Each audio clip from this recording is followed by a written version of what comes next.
Alright.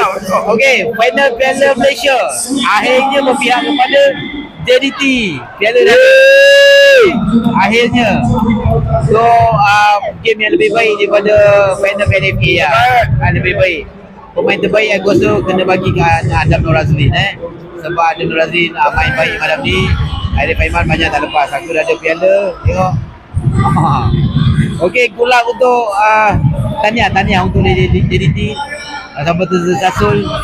Game pun okey lah. Kita best lah. Terima kasih kepada fan yang datang. 55,500. 50,000 lebih. So baik, nak masuk dalam. So baik. Sono menang. Baik. Kita jumpa konten yang akan datang. Bye bye.